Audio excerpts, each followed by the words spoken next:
पता चलता है। तो जैसे ही भगवान अंदर गए, अरे वृंदा ये वो कहते हुए, तो उनको लगा कहीं ना कहीं तो गड़बड़ है। इसलिए उसी समय उन्होंने क्या करें कि भगवान को पहचान लिया, पतिव्रता थी ना, पहचान लिया और कहने लगी आ जाओ महाराज, युद्ध करके थके हुए होंगे। बोले हाँ देवी अभी थका आ रहा हूं। जैसे ही अंदर एक कमरे पर भगवान गए तो वृंदा ने बाहर से बंद कर दिया। लो बाहर से बंद कर दिया। अरे मैं पतिव्रता स्त्री हूं, मैं जानती हूं आप छलिया विष्णु हो। पहली बार तो पहचान लिया उन्होंने, आप विष्णु हो। तो उसके बाद जब देखा कि सब कुछ गड़बड़ है, जालंधर आया। जालंधर आते ही जैसे ही दरवाजा खोल लिया दिखाने के लिए, वृंदा ने महाराज आपको पता है, जाइए जाकर देखिए यहाँ पर विष्णु भगवान बैठे हैं। तो भगवान उसी समय सोच रहे थे मैं कब भाग जाऊं। जैसे ही दरवाजा खोल दिया, छोटे बनकर भगवान वहां से निकल गए। सोचने लगे वाह ये वृंदावन, ये वृंदा पतिव्रता है। फिर भी कोई बात नहीं, ठीक है। उसी ही समय पुनः एक बार भगवान भोलेनाथ के साथ जालंधर युद्ध करने के लिए चला गया। उस समय भगवान ने सोचे कि अब देखते हैं जालंधर का स्वभाव कैसा है। जब ये घर पहुंचता है तो वह क्या कहता है अपनी पत्नी से, सीखना है ना। ऐसा थोड़ी ना है कि कोई भी जाकर कुछ भी दिखा सके। जितने सुंदर बन आप भगवान बन सकते हो दिखाने के लिए, लेकिन उनका स्वभाव तो लेके नहीं आ सकते ना। हम लोग किसी आदमी को रूप धारण कर सकते हैं थोड़ा बहुत पेंटिंग करके, लेकिन उनका स्वभाव तो अंदर से प्रकट होना होता है। इसलिए भगवान ने देख लिया, देखते हैं ये जालंधर का स्वभाव कैसा है, वो आकर क्या कहेगा, क्या कहता है, पानी मांग लेता है, जो भी हो, जो स्वभाव था बिल्कुल भगवान ने छुप कर देख लिया। आज जालंधर ने कहा देवी मैं भोलेनाथ के साथ युद्ध करने जा रहा हूं, तुम चिंता मत करो, मैं वापस आ जाऊंगा।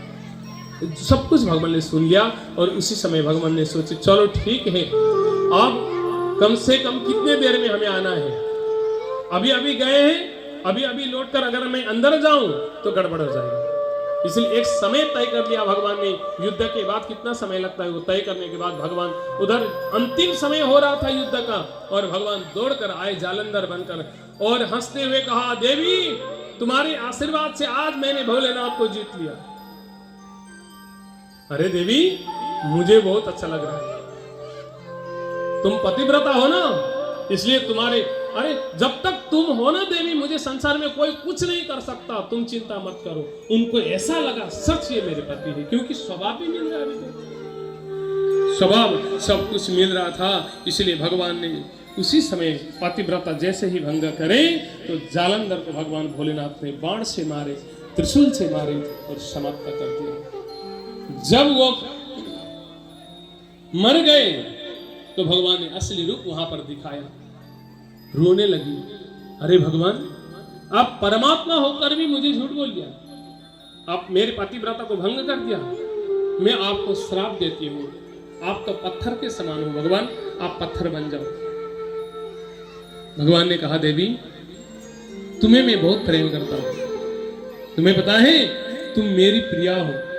तो उन्होंने कहा अरे भगवान कुछ भी कहो, मैं इतनी दूर चली जाऊंगी, ये रूप में नहीं रहूंगी कभी जीवन में, एक वृक्ष बनकर बैठ जाऊंगी।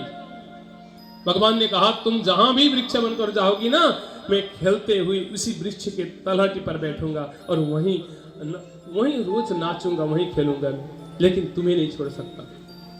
और देवी तुमने कहा है मैं वृक्ष बन जाऊंगी, ठीक है, तुम वृंदा हो, वहां बन बन कर बैठना और मैं वहीं पर खेलने के लिए पहुंच जाऊंगा। जब तक तुमने मुझे श्राप दे दिया पत्थर बन जाओ, ठीक है देवी, लेकिन उस पत्थर के ऊपर अगर किसी ने तुम्हारे पत्ते ऊपर नहीं रखे तो मैं संतुष्ट कभी नहीं होने वाला। इसलिए वृंदा देखिए, इसलिए शालिग्राम के ऊपर भगवान शालिग्राम रूप होकर आए, वहां पर शालिग्राम के ऊपर आपको एक न एक तुलसी पत्र देना ही होगा। और भगवान ने कहा जब तक वृंदा तुम्हारे पत्ते हमारे ऊपर ना रख दे तब तक मैं भोजन भी ग्रहण नहीं करूंगा, मैं इतना प्रेम करता हूं तुम्हें। वृंदा ने कहा मैं बहुत दूर चली जाऊंगी। भगवान ने कहा ठीक है जाओ तो सही, फिर मैं अगर वहां नहीं आया तो। बस वृंदा गई, बन बनकर बैठी और भगवान मथुरा में जन्म लिया और धीरे धीरे धीरे भगवान वहीं पहुंच गए। कहां? वृंदावन। बोलो वृंदावन धाम की।